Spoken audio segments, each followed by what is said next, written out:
There's been a problem hiding in this world since episode 1. Quiet, harmless, lurking in the shadows. And it finally showed itself whilst I was finishing the train terminal. I wasn't producing screws, which is pretty impressive. I built massive factories, a train terminal, entire cliffside complexes, and somehow skipped the most basic item in the game. And the best part?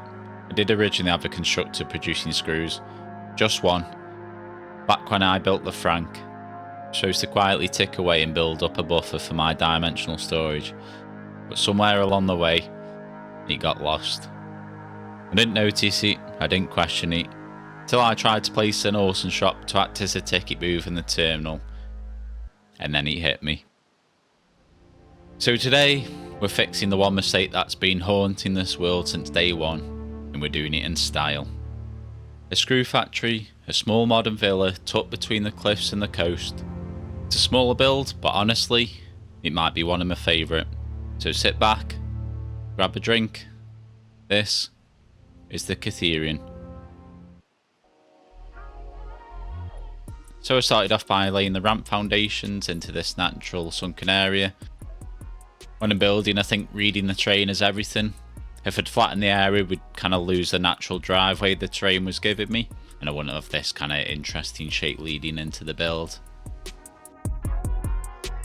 It's getting the truck station down because we're going to import the iron ingots from the iron factory just up the hill. You could always belt them over, but I like seeing the movement of the trucks around the map.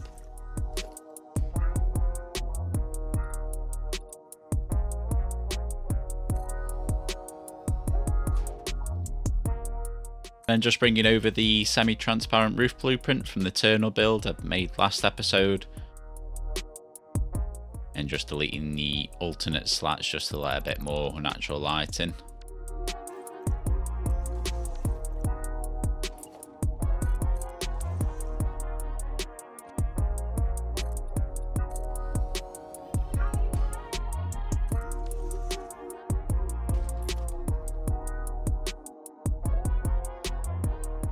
So day 2 I did lose a bit of footage, but all I really did was kind of map out a bit of the foundations, adding a slope wall along the driveway, just adding a bit of a gap just to break up the colours.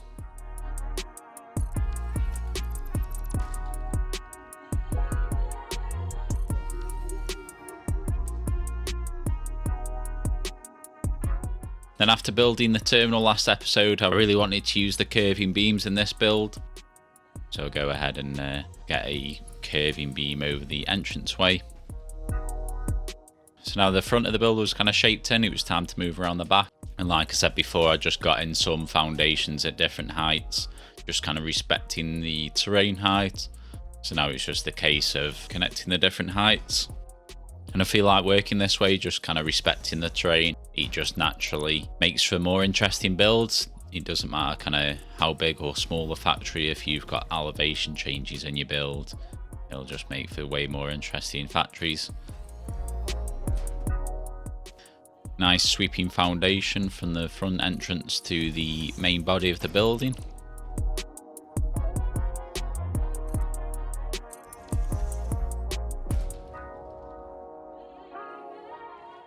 So it's coming along nicely, probably around 2/3 of the way there. In terms of foundations. So just trying to finish up the footprint of the builds, getting in a curved foundation for the conservatory area.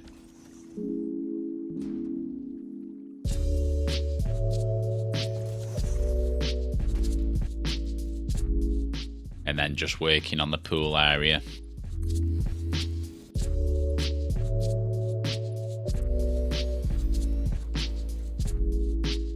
Getting this nice sweeping curve in.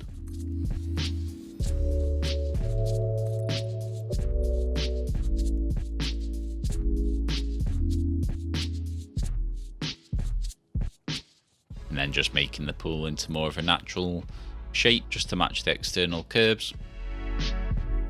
So now the footprint's down and the heights are established, it's time to figure out a way to connect the different areas up in a way that's seamless and kind of flows nicely. Starting off with the garage area, just getting a bit of a window in, just to let a bit more natural light in. but then the truck station itself kind of blocked it, so I end up rotating this 90 degrees just to kind of open up the space a bit more and tuck it right into the side. And it'll also help for belt work in the future, hiding it along the side of the build. And then this is where some of the modded items really shine when you're building in such tight areas. Just having that rounded corner without the backing is such a huge game changer. I've wanted that piece for so long.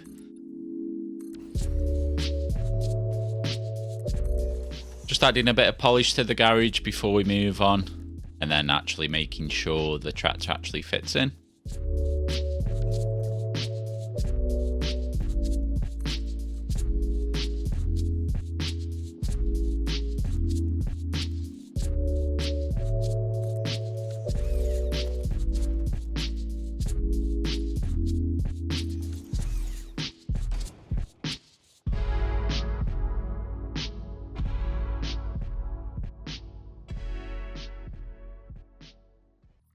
So might be going a bit far on the detailing here, but I think for these smaller builds, using a 1x1x1 piece is totally acceptable, or that's what I've been telling myself all week.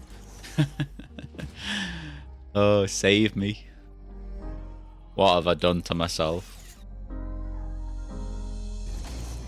So day 3, and I really wanted to try and get the build finished today. Just starting off with the entranceway, getting in a double sliding glass door.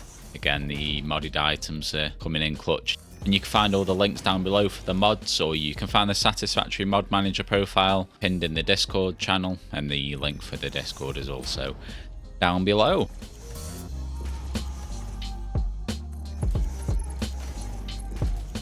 And just trimming up that window there to hide the overhanging glass. And you know me, I couldn't resist putting in a bit of lighting trim.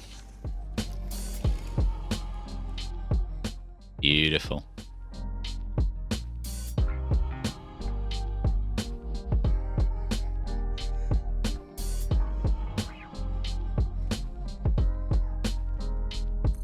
So carrying on the extreme detailing using these teeny weeny round corners, but I think they're pretty cute.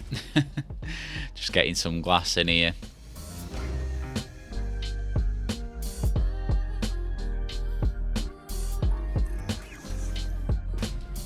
And then it creates a bit of an awkward roof shape just because of the overlap, but nothing the painted beams can't save us from. Just kind of lining them up and using that to snap the foundations into place, creating the custom angle to kind of fill the roof shape nicely. And then the vanilla windows didn't quite fit here, so I created a custom window using a 4x4 frameless glass from Architecture Plus mod. And then we came in with the center poles from the same mod and just created some custom supports for the window.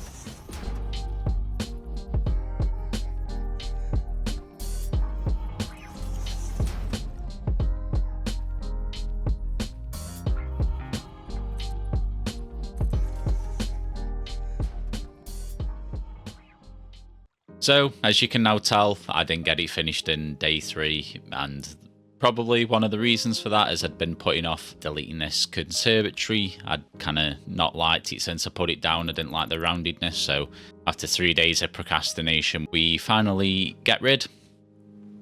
When I first envisioned what I was going to build, it was a sleek kind of oceanside villa, and finally come and replace it. I've built up the courage to delete it, and something you can't be afraid to do is if part of your factory or whatever you're building doesn't sit right with you, then don't be afraid to delete it. And most of the time you'll find you end up building something way better, and if not, you can always revert back to an older save if you remember to save beforehand. So moving on to another problem that I've been putting off for way too long is the pool.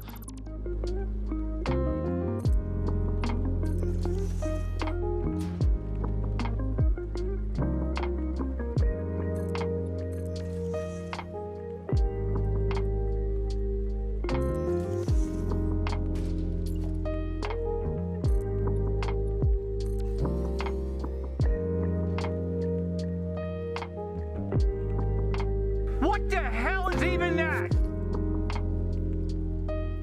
So just coming to the end of the build here before we get into the cinematics. If you have enjoyed the video, please remember to hit that subscribe button. It really does mean a lot to me. And there we have it, guys. The screw problem finally solved. A tiny oversight back in episode 1 that somehow survived all the way to the train terminal. But now it's done. Clean, modern, way more detailed than any screw factory has the right to be.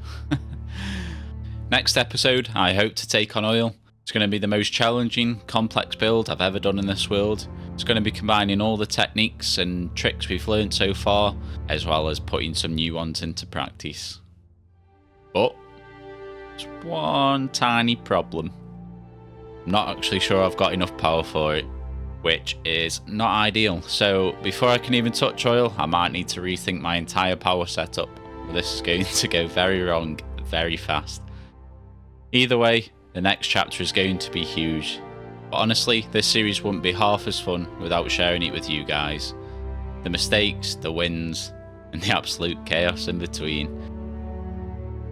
Thank you all so much for your recent support. The comments, the likes, the feedback. It really does mean the world to me, and it keeps me going through the absolute insanity I've got myself into. A huge thank you to the Patreon supporters as well. And if you want to help support the channel and get sneak peek previews behind these builds, the link is down below for that. Alright guys, with all that out of the way, I really can't wait to see you in the next episode. Ginge out.